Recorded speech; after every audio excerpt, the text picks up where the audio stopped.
Bonjour Marc. Bonjour Domiti, bonjour tout le monde. Alors, si on se voit aujourd'hui, c'est parce que j'ai entendu dire que le samedi 11 octobre aura lieu un grand événement à Paris, le 7e congrès annuel de l'AFDAF. Est-ce que tu confirmes? Je confirme et je signe. Et on est très contents. 7e congrès, mine de rien quand même, chaque année, en plus de nos congrès régionaux, bien évidemment. C'est toujours un grand plaisir de pouvoir se retrouver, se rencontrer, échanger, partager. C'est toujours des grands moments de partage et de rencontre. C'est magnifique. Tout à fait. Donc, événement à ne pas rater pour tous les astrologues et astrophiles de France, de Belgique, de Suisse, du monde, quoi, hein. Ok. Et donc, la thématique de ce congrès, c'est astrologie et intelligence. Est-ce que tu peux nous en dire un peu plus, cher Marc?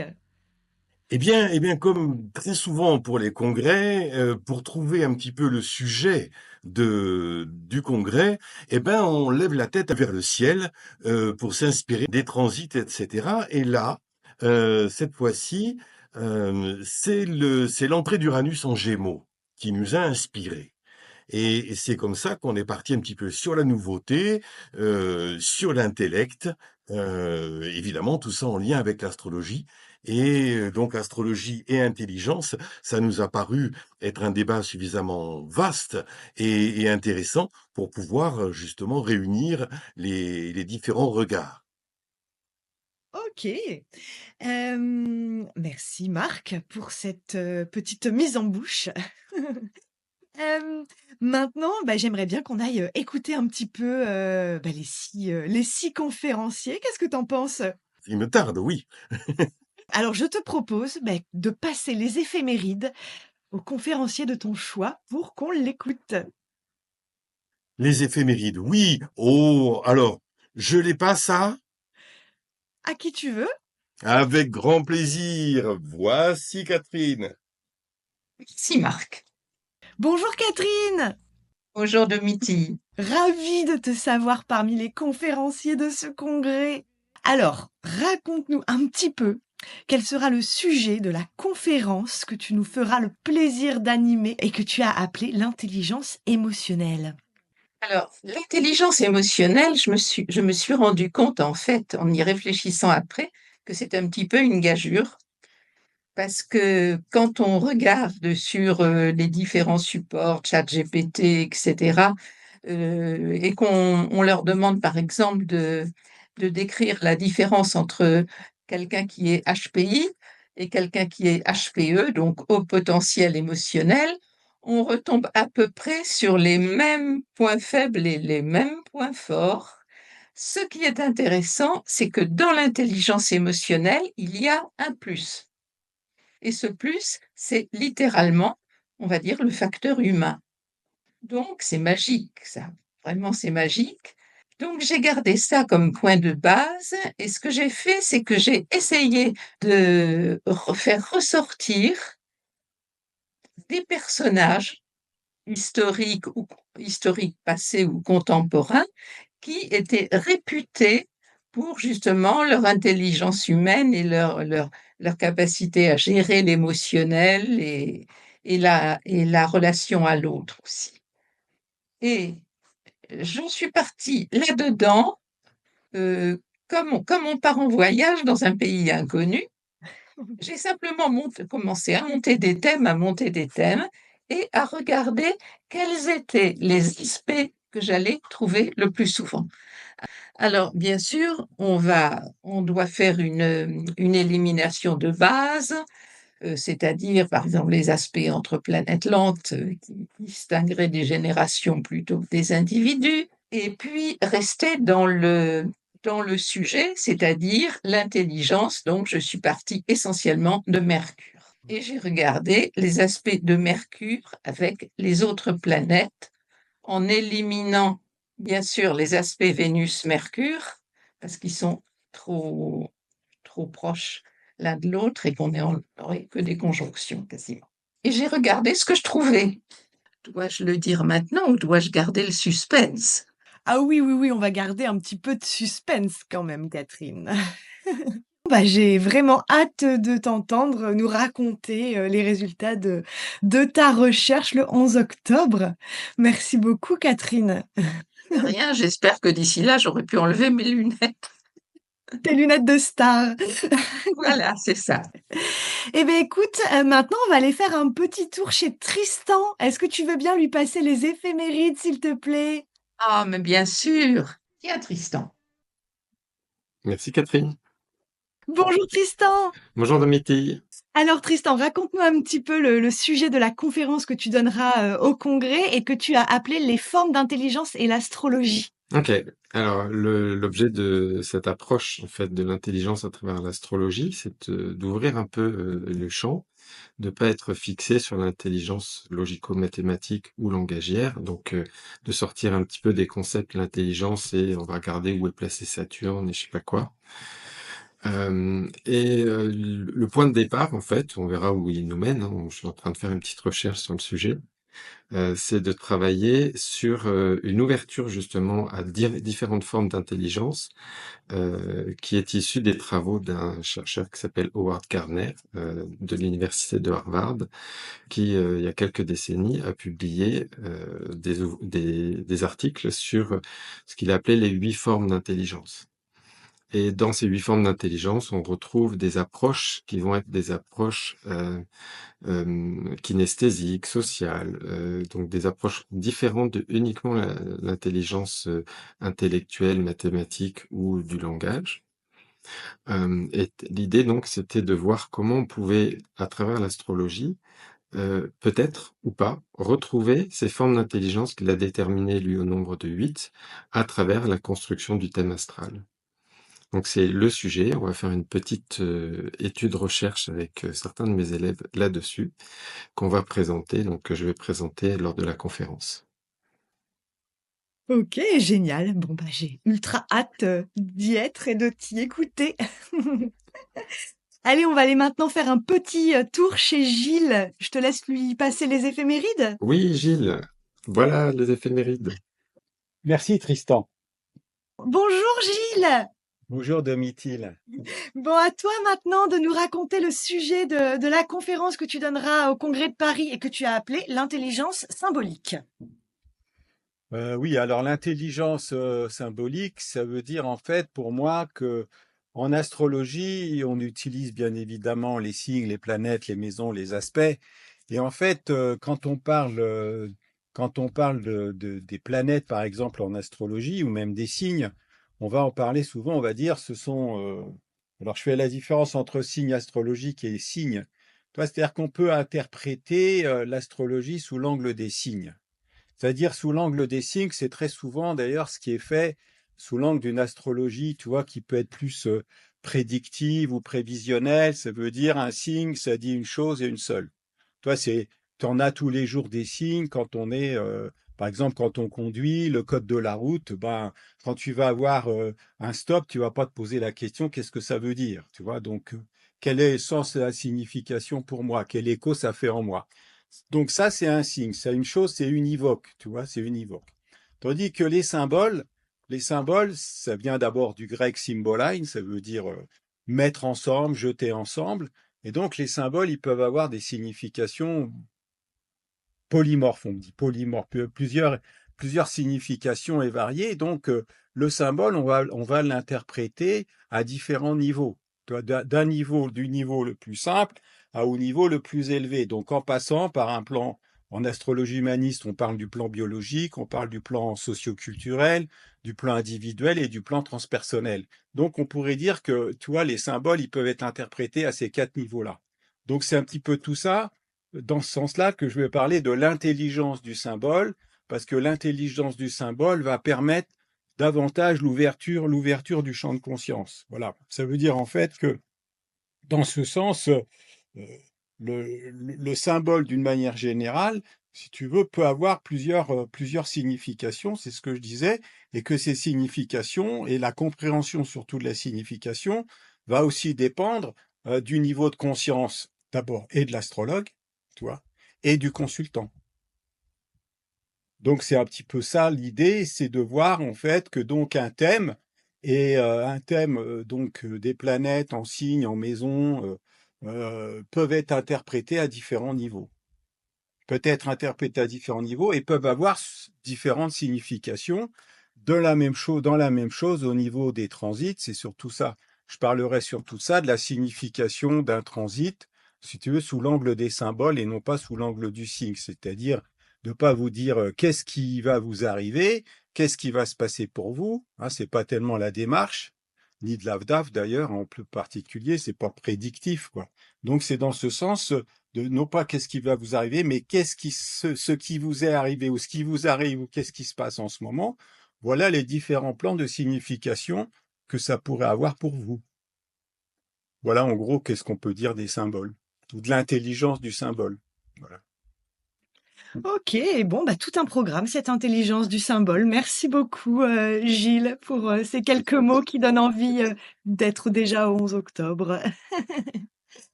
Et ben maintenant, on va partir discuter un petit peu avec Didier. Est-ce que tu peux lui passer les éphémérides, s'il te plaît? Tiens Didier, c'est pour toi. Merci Gilles. Bonjour Didier! Alors, Bonjour Domiti. oui, alors raconte-nous ta conférence pour le congrès de Paris. Je vais parler d'un sujet qui m'est très cher. C'est cette question des domiciles, exaltation, exil et chute. Oui. Voilà. Et ça va permettre de faire un petit tour justement de ces différentes situations de Mercure, l'intelligence, euh, dans, dans ses signes respectifs. Et j'en arriverai à une conclusion, alors que je trouve très orthodoxe d'un point de vue astrologique, voilà, et qui peut-être surprendra un peu. Voilà. Ok, ok, Mystère. ok. Mystère du Scorpion. Très bien. Bon, bah Didier, je te propose maintenant de passer les éphémérides à Sylvain. Voilà, Sylvain. Merci Didier. Bonjour Sylvain! Bonjour Domitien. Est-ce que vous pouvez nous dire un petit mot sur votre conférence à vous que vous avez appelée l'astrologie, l'art de la relation?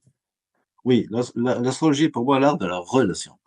La relation n'a rien à voir avec le lien. Le lien, on dit être en lien avec quelqu'un, le lien peut être attendu, peut être conditionné, on peut se ligoter avec un lien. Alors que la relation, c'est tout à fait autre chose. La relation, c'est la capacité de pouvoir être avec un autre être. C'est-à-dire, ça ouvre la porte de l'altérité et du coup, d'une possibilité de solution au désordre du monde qui est finalement complètement enseveli dans cette pensée duelle, j'ai raison, tu as tort, et la projection massive de tout ce qu'on n'arrive pas à intégrer sur l'autre. Les guerres ne sont jamais que le fruit de cette pensée complètement indigente du lieu de la pensée symbolique, de la haute pensée symbolique que porte l'astrologie. Donc, c'est cette thématique-là que je vais aborder, c'est-à-dire comment l'astrologie peut permettre d'apporter une alternative de sens sur le plan de la relation que nous avons les uns avec les autres à des pensées qui sont exclusives, qui sont un peu, si vous voulez, au service de l'ego séparatif. Voilà, on va dire. À partir du moment où on s'aperçoit qu'on est relié à tout dans le monde, ça s'appelle l'interdépendance universelle. Uranus, Neptune, Pluton, on parle de ça. Saturne, d'abord Saturne.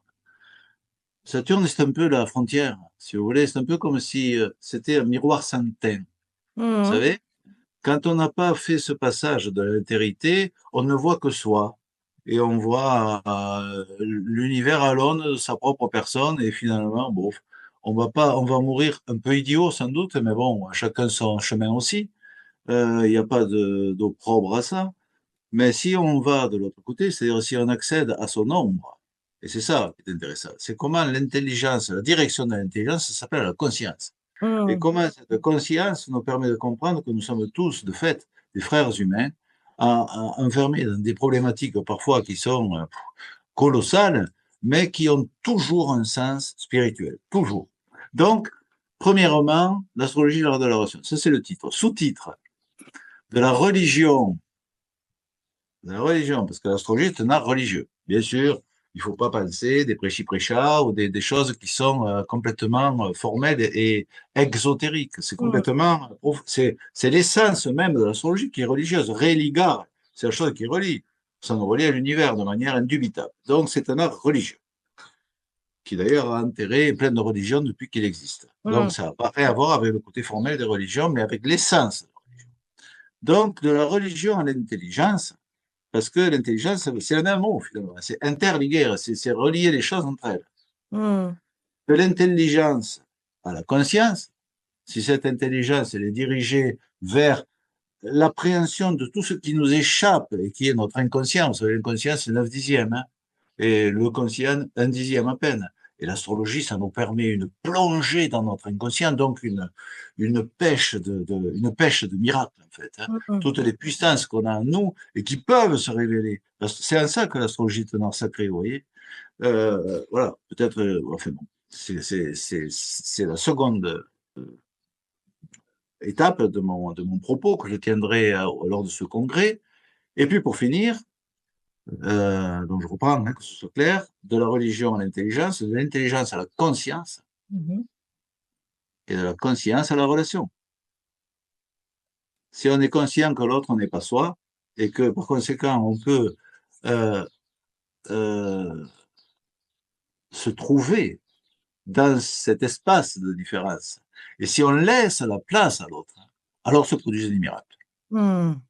Si vous êtes en présence d'une personne, vous avez certainement connu ça, vous êtes en présence d'une personne qui n'est pas enfermée dans des certitudes, qui est plutôt à l'écoute, qui est plutôt avenante et qui est plutôt vraiment avec le cœur, parce que c'est la voix du cœur dont il s'agit quand on parle de relation, eh bien, du coup, on va s'entendre dire des choses de soi-même que l'on savait, mais que l'on ne savait pas que l'on savait. Vous voyez?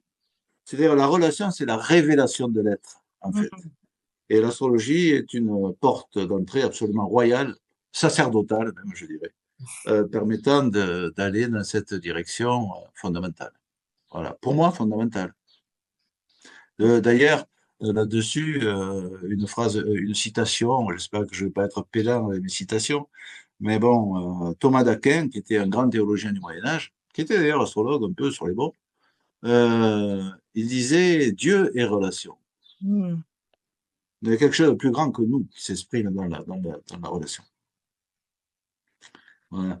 Ok, bah merci Sylvain. C'est un beau teasing pour le 11 octobre qui donne envie d'y être. Est-ce que vous voulez bien maintenant passer les éphémérides à Michel? Voici pour Michel. Merci Sylvain. Bonjour Michel. Bonjour Domitille. Est-ce que tu peux nous dire un mot sur la conférence que tu donneras le 11 octobre prochain au congrès EVDAV de Paris sur l'intelligence artificielle et l'astrologie? Je ne pouvais me diriger que vers le traitement de masse des informations. Voilà, une partie de ma vie, ça a été quand même de collecter, puisque j'en manquais de livres. Cruellement, je manquais de livres à l'origine, et donc mon but a été d'énormément voyager, dans toute l'Europe en particulier, et d'essayer de récupérer tous les ouvrages que je pouvais récupérer en astrologie, les lire et essayer de les absorber. Puis évidemment, il me fallait aussi, comme je le dis, parce que l'astrologie mondiale m'intéresse énormément, ça a été quelque chose de fascinant pour moi et qui est toujours fascinant, il m'a fallu aussi globaliser avec d'autres ouvrages. Donc, il m'a fallu créer une base de données assez importante. Et progressivement, je crois que l'astrologie, l'informatique, les livres m'ont permis de synthétiser les choses. Et en fin de compte, je crois que c'est la meilleure façon d'apprendre. Cette informatique qui a été très structurée m'a appris à extraire, en fin de compte, beaucoup d'informations des ouvrages. Donc là, on arrive à des réseaux d'informations qui permettent, en fin de compte, de faire des recherches ultra rapides sur des masses de données importantes. Qu'est-ce qui va se passer dans cette conférence? C'est d'expliquer comment structurer ces informations dans un système de gestion de données qui va être couplé ou pas avec des IA. Après, il faut aussi accepter de voir cette gestion des données comme un outil qui va aider à l'intuition. En aucun cas pour moi, cette IA associée éventuellement aux gestions de données ne peut remplacer l'astrologue. Et je le redis, elle ne peut pas remplacer l'astrologue. Elle ne peut qu'aider à avancer, à comprendre des choses qu'on n'a pas compris, c'est-à-dire, en fin de compte, à développer des concepts. Et là, on parlera de ces concepts-là, qui semblaient évidents, mais qu'on ne voyait pas. Et grâce à cette synthèse, nous permet d'avancer. Mmh. Et après, il y a d'autres phénomènes qui se produisent si on accepte cette course folle, en fin de compte, de cette informatique. C'est la capacité pour un individu qui aurait quelques connaissances en informatique à développer son propre logiciel. Donc ça, c'est quelque chose d'important parce que l'astrologue en lui-même, qui a besoin d'un outil particulier, va pouvoir le construire. Voilà.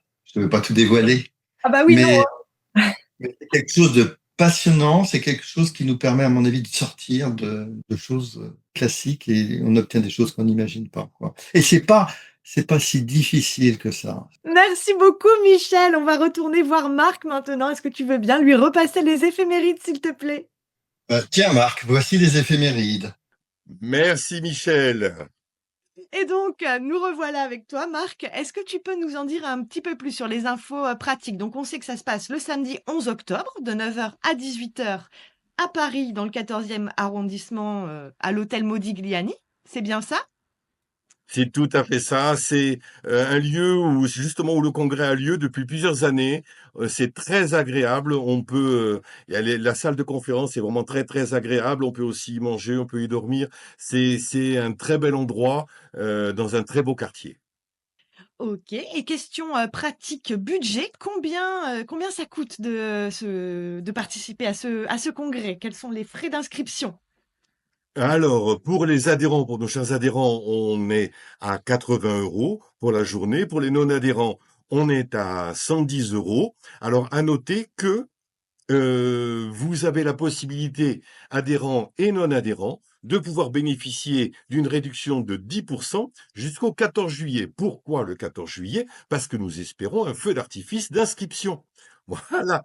Et pour ceux qui souhaiteraient aussi être vraiment en immersion astrologique toute la journée, vous pouvez partager le repas avec nous pour la somme de 40 €. Et pour ceux qui n'auraient pas eu la chance de pouvoir être présents ou qui souhaiteraient revoir un petit peu les conférences, il y aura des enregistrements vidéo effectués par qui? Devinez qui est notre vidéaste? C'est notre chère et talentueuse Domitille, mais ne le répétez pas. Voilà. Et ces vidéos que pour les personnes qui étaient présentes le jour du congrès, ça sera 30 €, et pour les autres personnes, ça sera 80 €. OK, c'est très clair. Et donc pour vous inscrire, donc vous allez sur le site, de l'AFDAF. Je vais partager l'écran. Donc sur le site de l'AFDAF, bah, ici en ce moment, c'est sur la home page. Donc là, ici, vous cliquez là, en savoir plus, hop, hop, hop, on descend et ici, on s'inscrit sur, Hello Asso. Hop, voilà. Et donc ici, bah, on se laisse guider, hein, on choisit ce qu'on prend et hop, on commande. Tout à fait. Bonjour. OK Marc, bah écoute, merci beaucoup pour, toutes ces informations. J'ai hâte d'y être. Je te souhaite un bel été et puis au plus tard, on se voit, le 11 octobre à Paris. Bel été et vivement le 11 octobre. Au revoir.